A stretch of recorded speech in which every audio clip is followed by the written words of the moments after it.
ప్రభుత్వం మీద లోకేష్ పట్టు బిగించేశారా? అవుననే అంటున్నారంతా. ఎన్నికల ముందు కాస్త లో ప్రొఫైల్ మెయింటైన్ చేశారు లోకేష్. ముఖ్యంగా బాబు అరెస్ట్ అయి విడుదలయ్యాక అంతా బాబు పవనే నడిపినట్లుగా కనిపించింది. పార్టీలో ఇంటర్నల్ గా మాత్రం లోకేష్ వర్క్ నడుస్తూనే ఉంది. ప్రభుత్వం వచ్చాక లోకేష్ పూర్తి స్థాయిలో బిగించినట్లు కనిపిస్తోంది. మంత్రివర్గ కూర్పులో కూడా లోకేష్ ముద్ర స్పష్టంగా కనపడింది.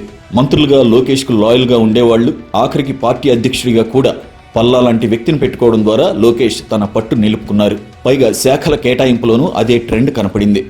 ఇక ఐఏఎస్, ఐపీఎస్ అధికారుల పోస్టింగుల్లోనూ లోకేష్ ముద్ర ఉందని అంటున్నారు. ఇలా లోకేష్ మొత్తం ప్రభుత్వంలో ఏం జరిగినా అన్నీ చూసుకుంటున్నారని, ఆయనకు తెలియకుండా ఏమీ జరగదని చెప్పుకుంటున్నారు. చంద్రబాబు విధానపరమైన అంశాలు, ప్రభుత్వాన్ని నడపడానికి అవసరమైన వనరులు, కేంద్రంతో సంబంధాలు ఇలాంటివే చూసుకుంటారని, ఎవరు ఎక్కడుండాలి, ఎవరు ఏ పని చేయాలి మాత్రం లోకేషే చూసుకుంటారని పార్టీ వర్గాల్లో చెప్పుకుంటున్నారు. ఎన్నికల ముందు కూడా యువగళం పేరుతో ప్రజల్లోకి వెళ్లి తన పరపతి పెంచుకునే ప్రయత్నం చేశారు లోకేష్. అయితే మధ్యలో బాబు అరెస్టుతో బ్రేక్ పడింది. ఆ తర్వాత కూడా పెద్దగా బయటకు రాలేదు. దీంతో బాబే అన్నీ చూసుకుంటున్నారా అనుకున్నారంతా. కానీ ప్రభుత్వం వచ్చాక అది భ్రమే అని తేలిపోయింది.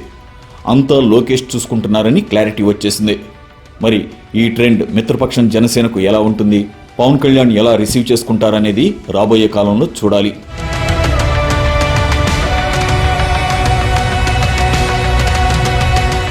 ఈ వీడియో గనక మీకు నచ్చినట్టయితే లైక్ చేయండి, షేర్ చేయండి, సబ్స్క్రైబ్ చేసుకోండి.